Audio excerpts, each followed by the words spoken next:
Hello, I'm Robert Emmett Hernan. I'm head of Blue Stack Productions, the publisher of Irish Environment, an online magazine covering environmental matters on the island of Ireland.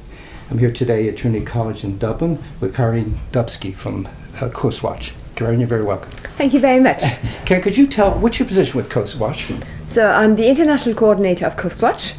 And could you tell the audience what Coastwatch is and what it does? Yeah, it's a network of environmental groups and educational bodies who are working together for informed citizen participation in environmental management, particularly in the coastal zone. And is it rivers and bodies or just coastal? We focus on the coastal zone. However, quite often things happen in rivers or inland.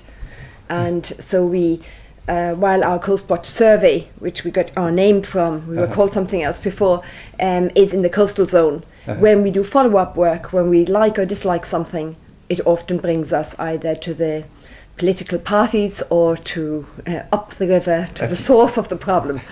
And how many members do you have in Coastwatch? We don't. In Ireland, we work with volunteers. You become a Coastwatch volunteer when you give at least a day a year of whatever expertise you have. Okay. And we would have around 1,200 and something at the moment. So it varies. Okay. And we don't count, if for example it's a school class, we would only count the teacher. Okay. Because we don't know how many of the children are really volunteers. Now, one of the major projects you have is the Coastal Survey, which That's right. did in 2013. Yes, we do it as an annual survey. And now that's across the whole island, North Ireland. We do it, Northern Ireland. we do it internationally. I mean, we started in the idea came in 1987, and it was born in Ireland between Frank MacDonald of the Irish Times and myself. And then in '89 it went international and grew very fast as the first really big international citizen science project which started in Ireland. And we had over 10,000 survey sites across 23 European countries by sort of 1994, sort of grew really fast.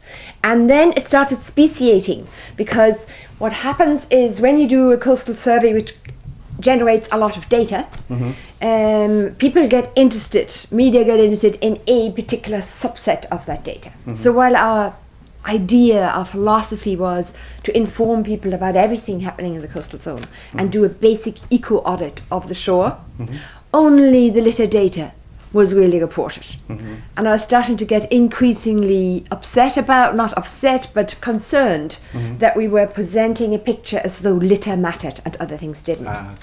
So we started sort of like a speciation process where different countries were starting to experiment on how can we get biodiversity, coastal planning, other issues higher on the agenda. And as a consequence, as always happens in cases like that, you either run a really tight ship with exactly the same questions and the output which fuels it, or you say, hey, let's do different things, and then that means that different countries start adding different questions, doing things in different ways. So what has happened is we've got loads of Coastwatches now, 23 European countries, also other countries like Brazil, Japan and so on, doing versions of it. They've come in, they've been trained by us. But it's only this year that we had our first international meeting, again, for 6 years, and where we said, right, let's try and pull a core set of questions together again to make our results really comparable. So that'll happen again for the first time in autumn of 2014. So last year's survey, for example, was compatible for Ireland North and South, but was only select questions were between Coastwatch Ireland and Coastwatch Portugal, for example. And next year is when it'll be And next year it will be tight ship for 10 countries, and then others are going to watch. That's all I can manage at the moment. Also, the finance of it is hair-raising. And then see, and if that goes well, I think others will pull in quite quickly as well and be able to raise their own funds. Now, in each country, is there a central database? So there was a central database while we were all really tightly organized, and that was in Trinity College. A colleague of mine in computer science, Jim Larragee, was doing the number crunching.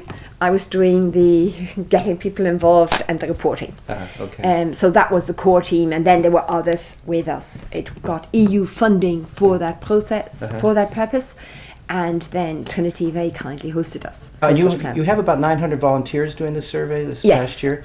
And how many sites? That's in the Irish context. Yes, a lot north more and in other south. countries. And how many so, sites? Nearly 600 sites were returned, and then you do a little bit of cleanup.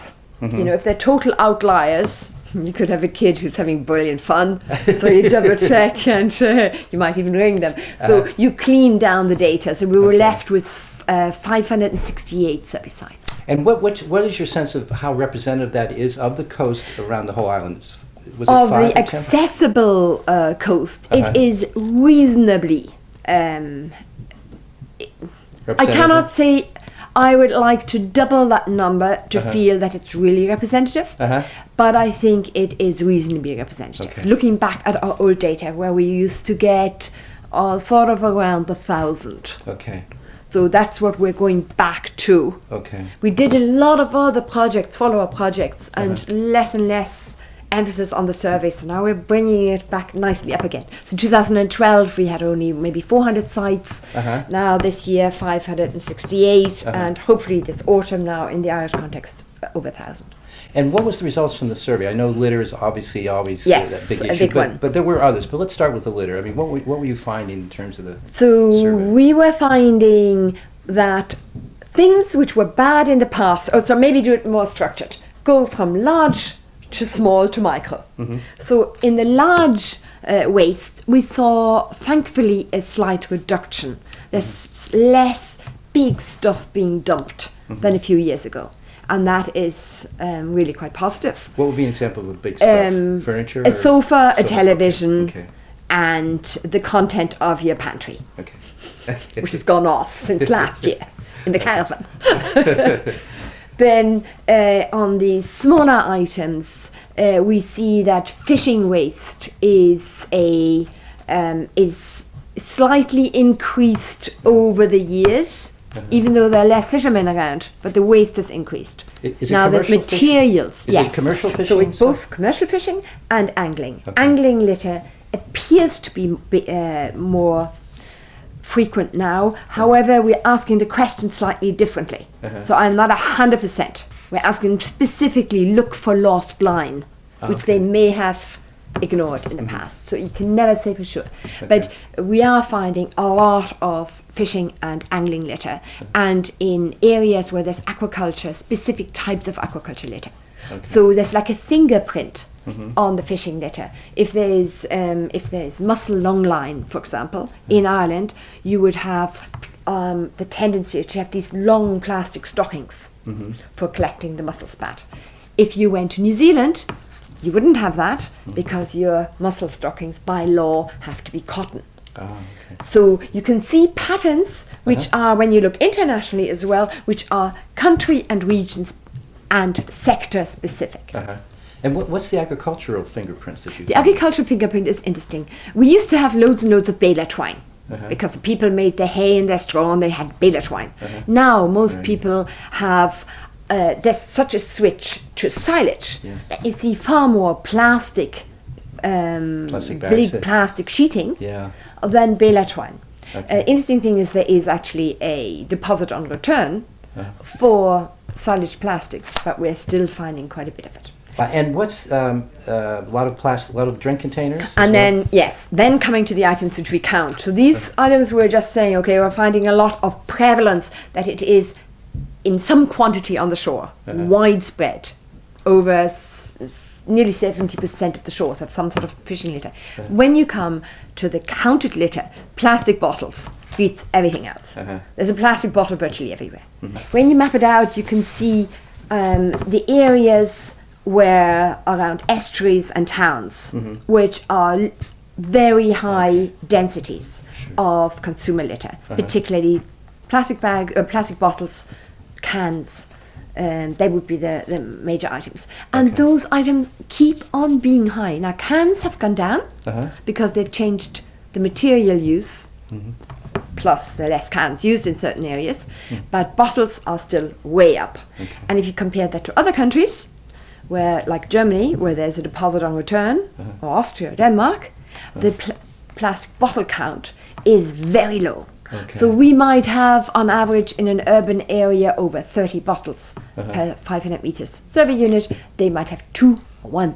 Okay. So massive difference. The biggest threats that you identify in the report are erosion, water pollution, and recreational use. And where's the erosion? Obviously, is coming from storms, and we're going to come to that because we want to come back to adaptation and climate change. But on the water pollution, what are the sources that you're identifying? The water pollution is interesting. There are, particularly in rural areas, a lot of small pipes, small inflows. Might just come from one overflow of a septic tank, or a cluster of houses with a little treatment plant. Plus, the other one is diffuse farm pollution of nutrients. So all we are doing testing at the moment is, although we have developed as part of the Coastwatch in microbiology in Trinity as well, a fecal streptococci quick test for general public use, which is really super. It's relatively expensive, so we weren't able to produce it this time, but we have nitrate test kits. And then we compare those to the official nitrate regulations. And here we have 2 patterns. Horticultural areas, nitrate levels go through the roof. We have relatively little horticulture, so it's very identifiable. You go to Rush North, Dublin, for example, that area, really high. And then the other one is from some individual farms. That depends also how much rain you've had. And in case of seepage, you have some nice areas where you have fertilizer spread on land, and then it goes through the soil and out it comes as seepage underneath onto the shore, and you can see the green algae all over the shore. So you've got the measurement plus the green algae, and the 2 correlate quite often. And are the nitrates elevated above the standards? The nitrates would be, in some cases, for horticultural areas, telephone numbers. And there would be over 150 milligram per litre of nitrates. And for agricultural? We would quite regularly find 50 milligram per litre. Now these go in increments, these field test kits. So 50 milligram per litre would be quite frequent in a intensive grazing or tillage area. And the recreational abuses, where does that? How does that evidence itself on the coast?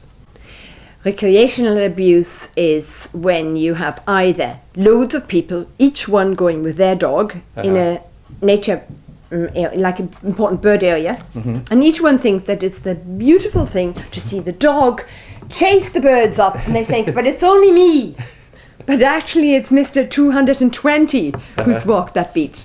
The other one is beach buggies on dunes, fires on dunes. So dunes in particular are really susceptible to damage because they're fragile. But just to come back to the threats, we are asking people what do they see is the biggest threat to your area. And then some of our data correlates with that. But the threat is a picture of what people think. And now, is that the people who are doing the survey you're asking? Or are they taking surveys of other people? No, we are asking people at the very end, when you've done the whole survey, look back, and if you know this area well, tell us what you think. Is there a threat? And if so, which? And then we give them a list based on earlier open questions, and then we have a final other. And in the other, aquaculture has crept up. Let's go back to the erosion issue, because that implicates climate change. And obviously it's a matter of deep concern for you. The adaptation plans for the Irish government are less than concrete. Or maybe non-existent in some ways. What's your sense of what should be done? Well, what we feel is 2 things. Climate change is happening. Our indicators of climate change, by the way, in the survey are very interesting. We have got much more jellyfish. It's a shift in biodiversity in the marine environment. And we have got triggerfish right up on Loch Foyle, where it wasn't noticed before. Black bream is now little fry seen in Tremor. It's a Mediterranean species. So you have all of these changes happening.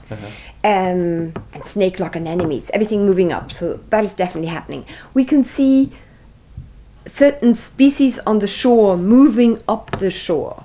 So from an adaptation point of view, it's not if, but absolutely essential that we have an Irish adaptation strategy, and that erosion or the vulnerability to erosion is an integral part of that. And that hasn't happened. So just to context, the strange thing in Ireland is that erosion has been the number one threat virtually every year for the past 25 years. And every year we've told government, please, let's sit down, let's make a coastal zone management strategy with an erosion adaptation strategy, or just erosion on its own. Doesn't matter, just let's do it. Finally, the OPW is working on that now. Office of Public Works? Yes, and we have met them earlier this year, and they have shown us some sort of draft, but there's no public consultation on this yet. So we're thinking that it'll still take several months or a very big storm.